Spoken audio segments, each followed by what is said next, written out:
memegang tangan kananku. Dengan firman-Mu Kau menuntunku. Salam, puji Tuhan, kita akan segera mulai ibadah kita. Kita bersyukur sekalipun gereja-gereja Tuhan di bumi ini ditutup, tetapi pintu surga terbuka buat kita semua, orang-orang yang bersyukur hati mencari Dia. Kita pujikan hadirat-Mu indah. Haleluya. Sangat indah, ku berhadapan denganmu, memandang wajah-Mu, Yesus kekasih jiwaku.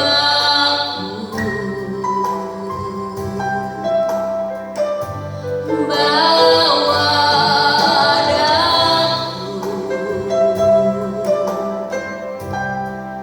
erat dalam pelukan-Mu,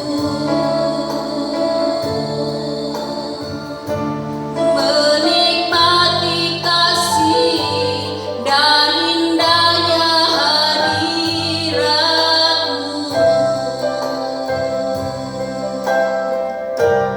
Hadirat-Mu Tuhan,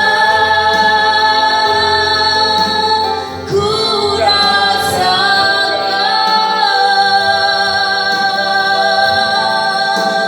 kekudusan-Mu Bapa, penuhiku.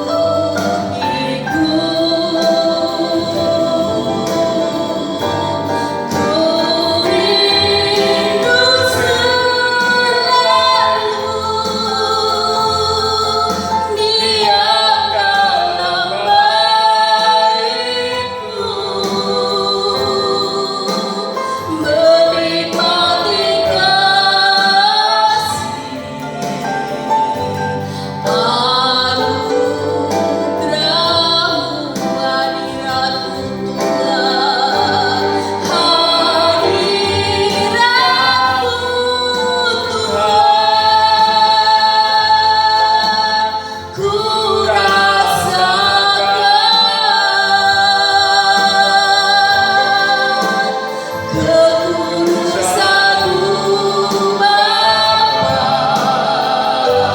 penuhiku. Ku rindu selalu diam dalam baitmu, menikmati kasih anugerah-Mu, menikmati kasih-Mu, menikmati kasih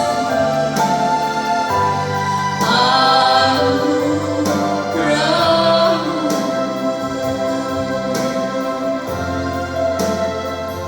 Terima kasih Tuhan, pada hari ini Minggu Paskah kami dapat bersama-sama ada di dalam hadirat-Mu. Semua adalah anugerah-Mu Tuhan. Kami bersama-sama akan merenungkan dan menerima kebenaran firman-Mu. Biarlah Roh Kudus-Mu Tuhan yang membimbing dan menolong kami untuk mengerti dan memahami firman-Mu. Pakai hamba-Mu Tuhan, urapi hamba-Mu dan urapi setiap kami. Jadikan kami pelaku-pelaku firman-Mu.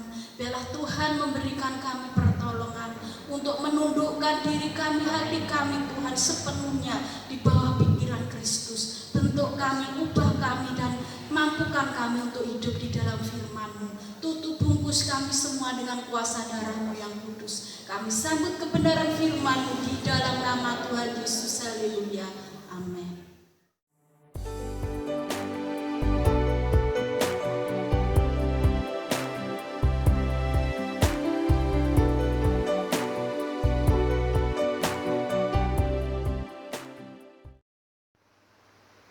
Shalom saudara, hari ini adalah hari Paskah, kita merayakan Paskah. Sebabnya kita akan belajar bersama-sama firman Tuhan mengenai kebangkitan Yesus.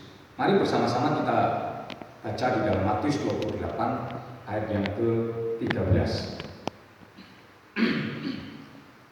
Matius 28 ayat 13, ayat yang pertama ini kita akan baca secara bersama-sama. 1, 2, 3. Dan berkata, kamu harus mengatakan bahwa murid-muridnya datang malam-malam dan mencurinya ketika kamu sedang tidur. Di Tuhan, saudara-saudara kasih Tuhan, sepanjang sejarah kebangkitan Yesus itu akan selalu disembunyikan. Ya, kebangkitan Yesus itu akan selalu ditutup-tutupi sehingga tidak dipercaya oleh kebanyakan orang seperti itu. Nah, kalau kita melihat dari Matius 28 ini dari ayat yang 11 sampai 15, Lembaga Alkitab Indonesia memberikan judul Dusta Mahkamah Agama. Nah, Mahkamah Agama mencoba untuk menutupi kebangkitan Yesus itu dengan skenario di ayat yang 13 yang telah kita baca bersama-sama ini tadi. Yaitu apa? Bahwa Yesus itu sebenarnya tidak bangkit, tetapi mayatnya dicuri oleh murid-muridnya. Bahkan dengan perjalanan waktu, ya, ada tulisan yang pernah saya baca bahwa Yesus itu tidak mati, tetapi pingsan, mati suri, dikatakan seperti itu. 3 hari kemudian dia siuman, tidak bangkit, dia siuman dari pingsannya itu tadi, lalu pergi ke India, berumah tangga di sana, dan kemudian mati di sana, sebagaimana manusia lumrah lainnya, seperti itu. Ya, kira-kira kemungkinan nanti. Tolong koreksi, ini dari Injil Thomas, ya, dari Injil yang sesat. Nah, maka untuk melawan dusta ini, maka kita akan belajar hari ini mengenai 3 bukti tentang fakta kebangkitan Yesus. 3 bukti fakta tentang kebangkitan Yesus. Mari kita belajar bersama-sama. Bukti yang pertama adalah kubur yang kosong. Kita melihat dalam Lukas 23 ayat yang ke-55. Lukas 23 ayat yang ke-55. Dan perempuan-perempuan yang datang bersama-sama dengan Yesus dari Galilea ikut serta, dan mereka melihat kubur itu dan bagaimana mayatnya dibaringkan. Ini ceritanya pada saat Yesus dikuburkan. Perempuan-perempuan para pengikut Yesus yang dari Galilea itu, ya, ikut melayat dalam peristiwa penguburannya Yesus, ikut masuk ke dalam kuburan itu dan melihat bagaimana mayat Yesus itu dibaringkan. Dengan kata lain, dia tahu persis di mana dia diletakkan, di mana Yesus itu dikuburkan. Kemudian kita melihat pasal 24 ayat yang ke-1. Tetapi pagi-pagi benar pada hari pertama minggu itu, mereka pergi ke kubur membawa rempah-rempah yang telah disediakan mereka.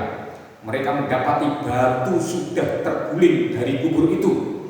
Dan setelah maksudnya masuk dalam kuburan itu, mereka tidak menemukan mayat Yesus, alias kosong, tidak ada mayat Yesus.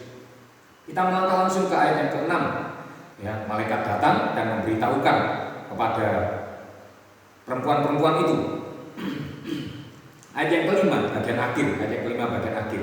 Mengapa kamu mencari dia yang hidup di antara orang mati? Ayat 6 bagian A. Ia tidak ada di sini. Maksudnya ia tidak ada dalam kuburan ini. Ia telah bangkit.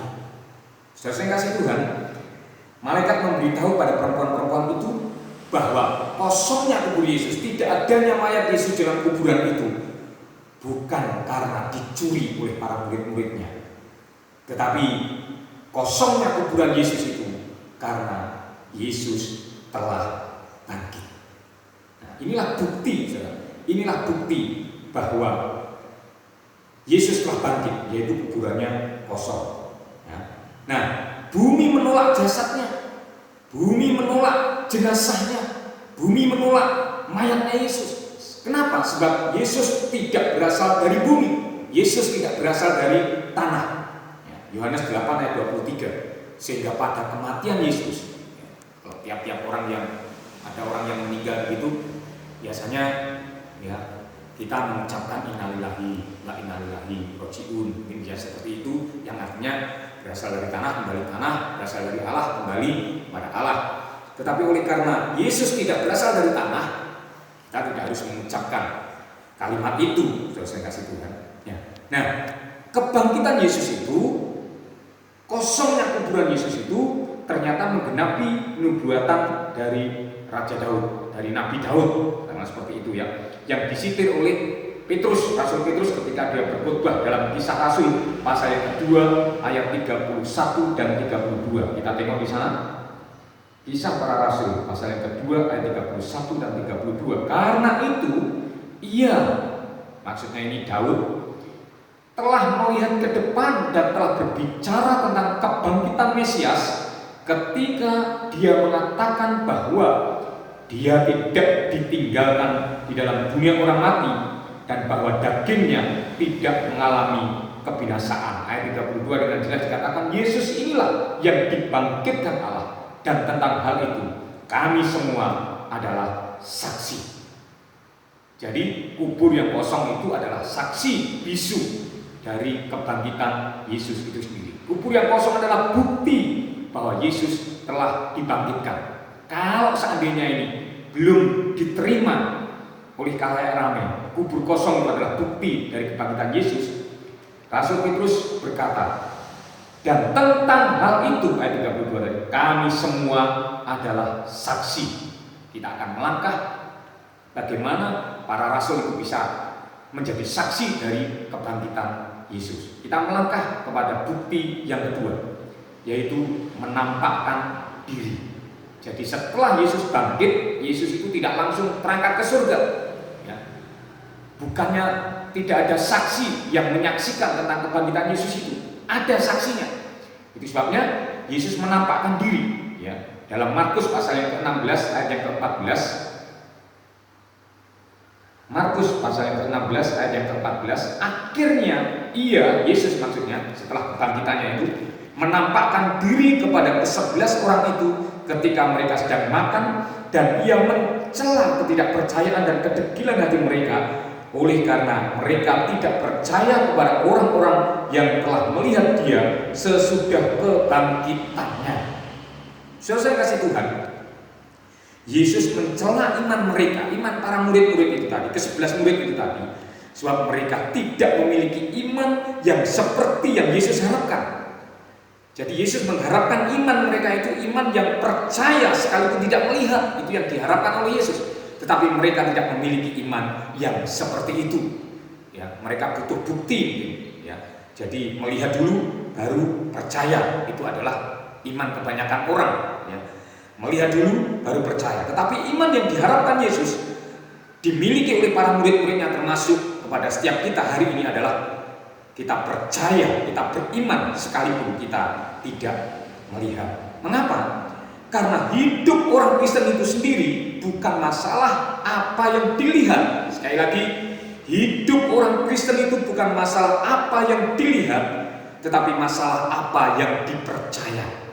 Rasul Paulus memperjelas dalam 2 Korintus 5 ayat yang ke-7. Ya. Jadi hidup kami ini bukan karena melihat, tetapi karena percaya. Itu ditegaskan oleh Rasul Paulus. Hidup kekristenan itu bukan karena melihat, tetapi karena percaya. Namun demikian, kekasih Allah, karena ini berbicara tentang bukti kebangkitan Yesus, ya, bukti tentang kebangkitan Yesus, maka dia menampakkan diri kepada banyak orang. Sekali lagi, dia menampakkan diri bukan hanya kepada murid-muridnya saja, bukan hanya kepada Maria Magdalena, perempuan pertama yang menyaksikan bahwa Yesus bangkit, bukan kepada 2 orang yang berpergian ke Emmaus, ya, menyatakan diri bahwa Yesus bangkit, bukan kepada ke-11 muridnya yang barusan kita baca dalam Markus, tetapi juga kepada banyak orang yang kira-kira jumlahnya oleh Rasul Paulus ditulis dalam 1 Korintus pasal yang ke-15 ayat yang ke-6, kepada banyak orang, kepada 500 orang lebih sekaligus. Ya, jadi artinya Yesus itu menampakkan diri kepada 500 orang sekaligus. Ya, selama 40 hari. Selama 40 hari. Apa artinya ini? Artinya bahwa Yesus ini benar-benar bangkit, disaksikan oleh banyak orang.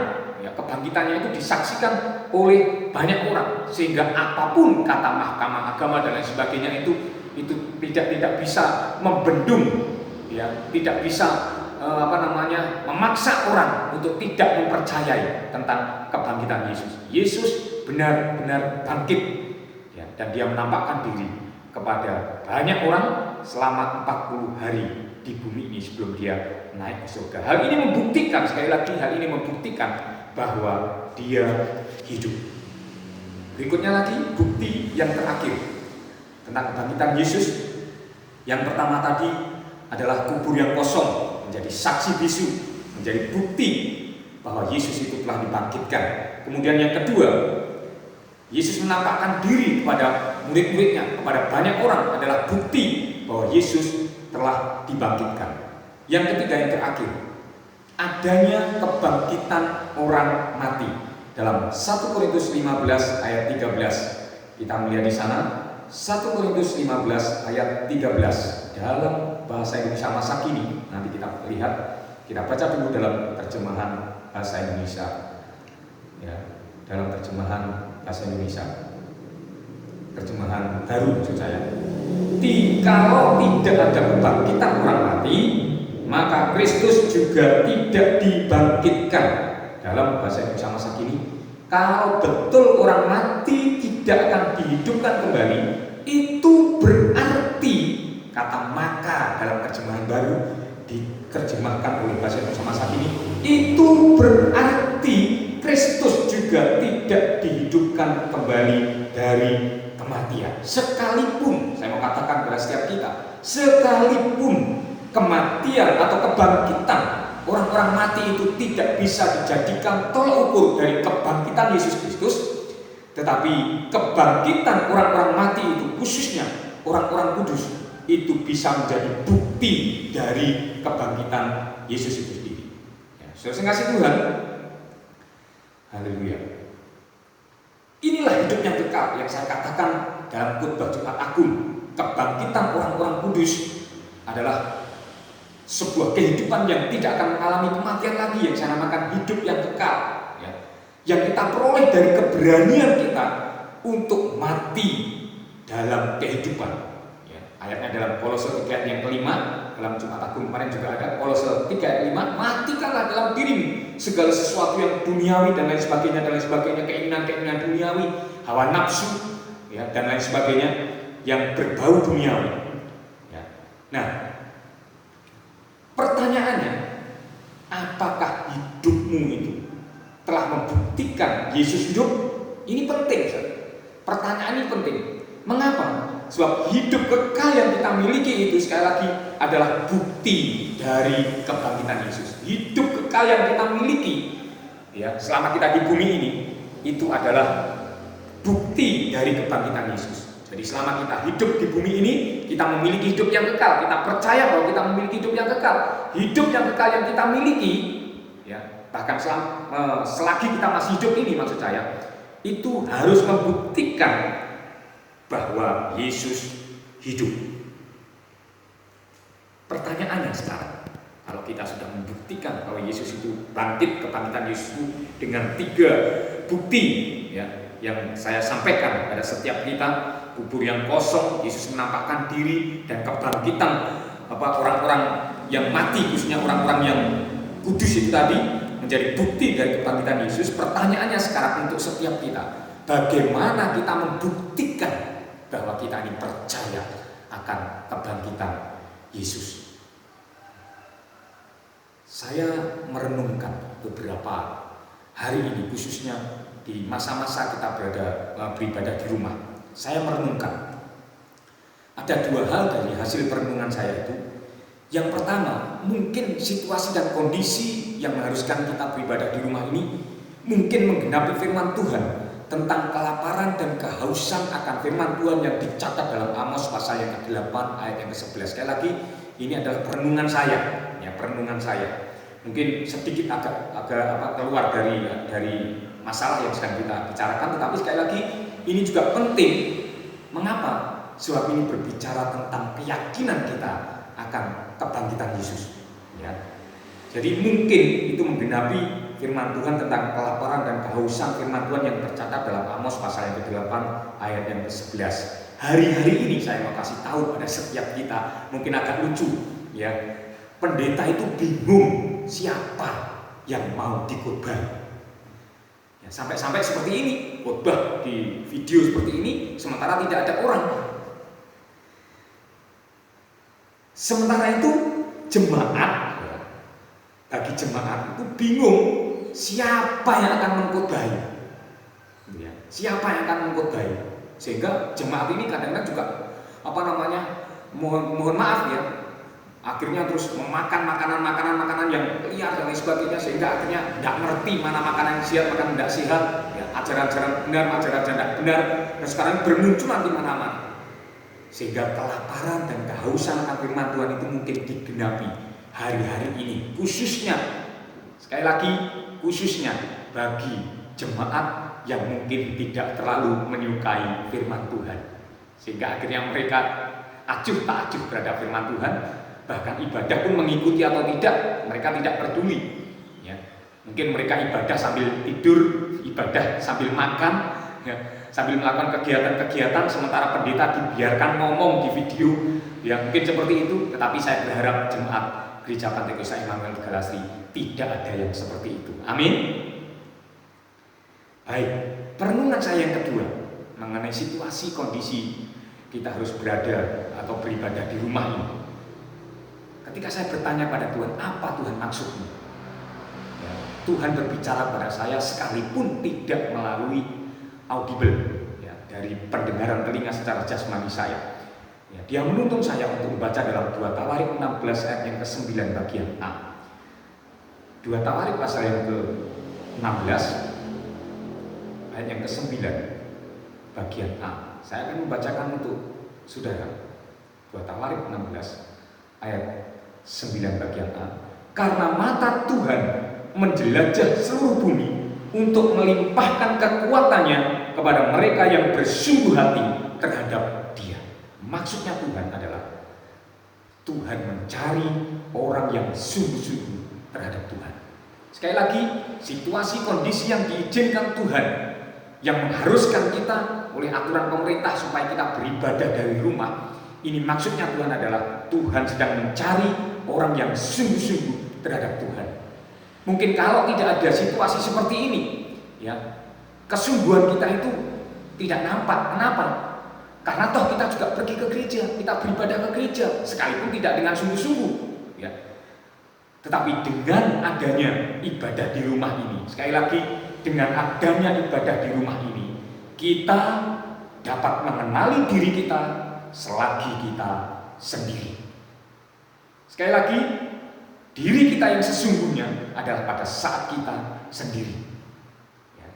Itu sebabnya ketika kita beribadah di rumah, tidak ada orang lain yang melihat kita. Mungkin hanya istri, anak-anak kita dan sebagainya. Tidak ada orang lain yang melihat kita. Itulah sebenarnya kita. Itulah sebenarnya kita. Ya. Tetapi saya yakin, sekali lagi, keyakinan saya bahwa jemaat Immanuel Galasri semuanya melakukan ibadahnya dengan khusyuk, ya, tidak dengan makan, tidak dengan tiduran, semua melakukannya dengan khusyuk. Ini keyakinan saya. Tetapi sekali lagi, hasil perenungan saya adalah dengan situasi dan kondisi yang diizinkan Tuhan seperti ini, Tuhan sedang mencari orang yang sungguh-sungguh terhadap Dia. Kalau hidup saudara dan saya sungguh-sungguh terhadap Tuhan, maka dalam keadaan apapun juga kita akan tetap melakukan kewajiban kita, kewajiban ibadah kita kepada Tuhan. Saudara saya kasih Tuhan, Paskah tahun ini sekali lagi akan merupakan kenangan yang tidak terlupakan karena kita merayakan Paskah tidak bersama-sama di gereja, tetapi kita merayakan Paskah di rumah kita masing-masing. Nah, saudara yang kasih Tuhan, kita kembali pada firman Tuhan. Yesus telah bangkit. Dan 3 bukti yang telah kita pelajari ini kiranya makin memantapkan iman kita, percaya kita kepada kebangkitan Yesus. Saya rasa inilah kebenaran firman Tuhan yang dapat saya sampaikan kepada setiap saudara. Saya yakin bahwa firman Tuhan ini akan memberkati kita semua supaya kita semakin sungguh-sungguh terhadap Tuhan memberkati kita semua. Mari kita tundukkan kepala, kita berdoa. Haleluya.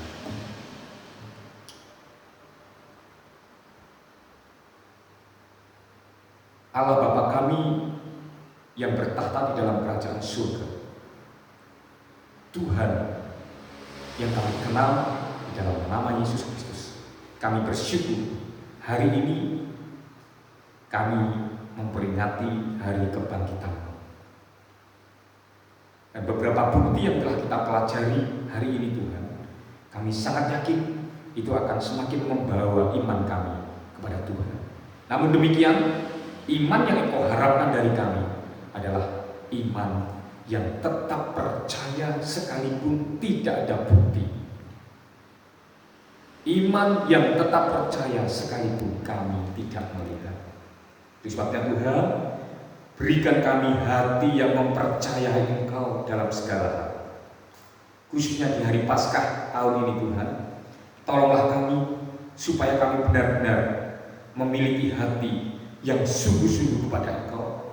Karena mengingat situasi dan kondisi saat-saat ini kami harus beribadah di rumah, kami sangat yakin takut akan Tuhan itu ada dalam hati kami, sehingga kami melakukannya bukan karena hamba Tuhan yang melihat kami, bukan karena ada pendeta gembala sidang yang melihat kami, tetapi karena ada Engkau yang senantiasa memperhatikan kami, matamu yang senantiasa menjelajahi seluruh bumi untuk mencari kami-kami yang bersungguh-sungguh hati kepadamu dan untuk memberikan kami kekuatan yang menumpang kehidupan kami. Terima kasih untuk kebenaran firman-Mu hari ini. Kami sangat yakin firman-Mu akan menuntun kami, firman-Mu akan membawa kami lebih mengasihi dan mencintai Tuhan.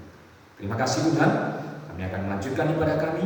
Kiranya Tuhan tetap memberkati sampai pada paripurnanya nanti. Di dalam nama Tuhan Yesus Kristus kami berdoa dan kami bersyukur. Amin. Tuhan memberkati. Selanjutnya saya serahkan kepada pemimpin pujian.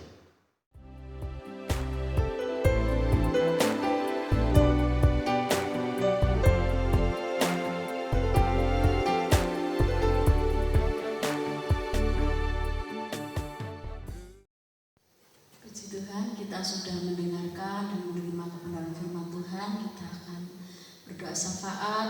Kita pujikan dengan pujian yang mengatakan, kami perlu Kau Tuhan.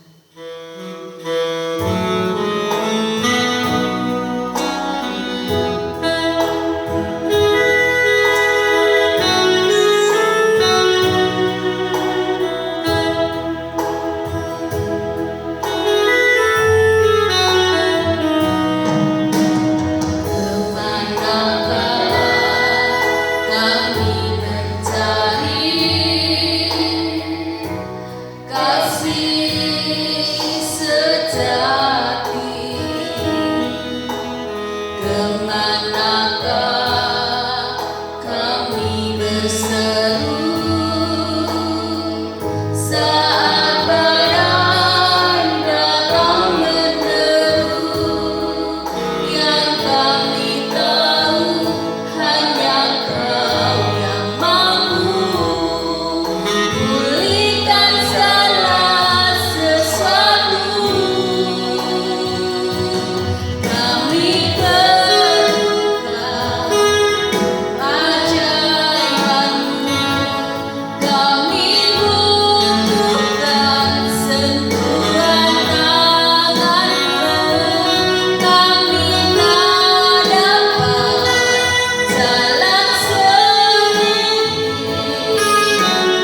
kasih Tuhan untuk berkat firman-Mu Tuhan yang adalah kekuatan di dalam kehidupan kami. Terima kasih kami dapat Tuhan menikmati Paskah Tuhan di tahun ini Tuhan. Sekalipun Tuhan kami harus Tuhan mengalami beban berat dalam perkumpulan kami bersama-sama untuk bangsa dan negara kami. Di dalam tangan-Mu Tuhan kami serahkan seluruh kehidupan kami dan perkumpulan kami. Terima kasih Engkau sudah mau mati dan bangkit bagi kami semuanya. Kami percaya Tuhan Yesus senantiasa menolong dan memampukan kami untuk hidup di dalam firman-Mu. Terima kasih Tuhan. Kami serahkan Tuhan untuk perkumpulan kami bersama-sama untuk bangsa dan negara kami ke dalam tangan-Mu Tuhan. Biarlah Tuhan menolong bangsa kami, sebab hanya Engkau Tuhan yang sanggup memulihkan bangsa kami. Berkati bangsa kami, ampuni bangsa kami dan setiap kami yang ada di bangsa ini Tuhan. Biarlah Tuhan menolong supaya virus corona ini segera berlalu Tuhan. Engkau ambil, Engkau angkat di dalam nama Tuhan Yesus. Setiap pasien corona pun Engkau sudah sembuhkan. Tidak ada lagi pasien corona di bangsa ini, bahkan di seluruh bumi ini Tuhan. Semuanya sudah Engkau sembuhkan Tuhan. Tidak ada lagi korban jiwa Tuhan. Terima kasih Engkau memberkati Bapak Presiden, staf Menteri Aparat Keamanan, MPR, DPR, Gubernur, Bupati, Camat, Wali Kota, Lurah, RT, RW ke dalam tangan kami serahkan. Supaya Tuhan memakai beliau-beliau untuk memimpin bangsa kami, kampung kami ini Tuhan. Kami serahkan untuk hamba-hamba-Mu pekerjaan di mana saja berada. Tuhan menolong dan memberkati. Tuhan memberkati seluruh sidang jemaat-Mu di dalam negeri, di luar negeri. Semuanya dilimpahi dengan berkat-berkat Tuhan. Kekuatan, kesehatan, ketenangan, kebahagiaan. Engkau memberkati Tuhan untuk setiap keluarga demi keluarga. Berikan keharmonisan dan kebahagiaan. Berkati Tuhan dalam pergumulan mengenai pekerjaan. Tuhan memberkati. Tuhan menolong apapun yang dikerjakan oleh tangan umat-Mu. Engkau yang menyertai, Engkau yang melindungi, Engkau yang membuatnya berhasil. Berkati Tuhan yang sakit Tuhan. Kami berdoa buat Lala di dalam nama Tuhan Yesus. Engkau sudah sembuhkan dia ya Tuhan. Juga yang lainnya yang di rumah Tuhan. Juga Feby Tuhan memberkati kesembuhan yang total yang datang daripada Tuhan. Juga kami serahkan Tuhan buat mbak-mbak kami yang sudah sepuh. Berikan ayam tentrem, berikan senantiasa kesehatan, kekuatan. Engkau menolong juga Tuhan buat anak-anak muda yang membutuhkan pekerjaan maupun tempat hidup. Engkau sudah sediakan yang terbaik buat Tuhan mereka semuanya. Berkati yang duduk di bangku sekolah Tuhan, dari playgroup sampai perguruan tinggi. Engkau melindungi, Engkau memberkati, Engkau menjaga ya Tuhan. Memberi kepintaran, kecerdasan dan membuat berhasil tercapai cita-citanya untuk hormat dan kemuliaan nama-Mu. Yang balita kanak-kanak ke dalam tangan-Mu kami serahkan pertumbuhan dan kesehatannya. Terima kasih Tuhan Yesus. Engkau memberkati kehidupan kami, Engkau melindungi kami semuanya. Demikian doa permohonan kami, ucapan syukur kami naikkan di dalam nama Tuhan Yesus Kristus. Haleluya. Amin.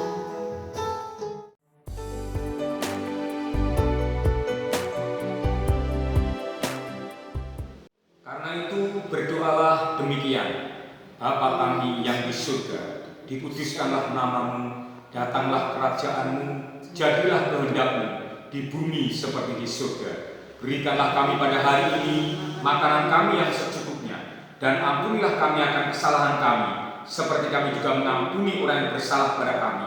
Dan janganlah bawa kami dalam pencobaan, tapi lepaskanlah kami daripada yang jahat, karena Engkau yang punya kerajaan dan kuasa dan kemuliaan sampai selama-lamanya. Saudara kasih, mari kita mengangkat tangan kita buka di hadapan Tuhan. Kiranya damai sejahtera, sukacita dan kebahagiaan yang melimpah ruah, yang datangnya dari Allah Bapa surgawi kita, berkat cinta kasih sayang, pemeliharaan yang ajaib yang terus-menerus terjadi oleh karena Yesus Kristus, Anaknya yang tunggal, yang telah bangkit bagi kita hari ini. Dan kiranya berkat persekutuan yang manis dan indah Roh Kudus kiranya senantiasa menyertai kita sekalian Minggu Paskah hari ini, bahkan sampai selama-lamanya, di dalam nama Tuhan Yesus Kristus Kami berdoa dan kami ucap syukur dengan mantap yang diberkati berkata, amin. Selamat Paskah, Tuhan memberkati kita semua.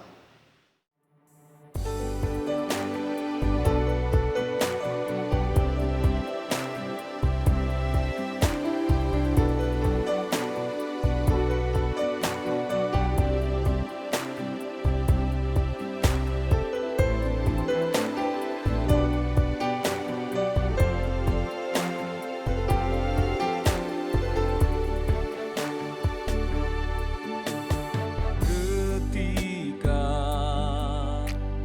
hatiku terasa pedih, uap pinggangku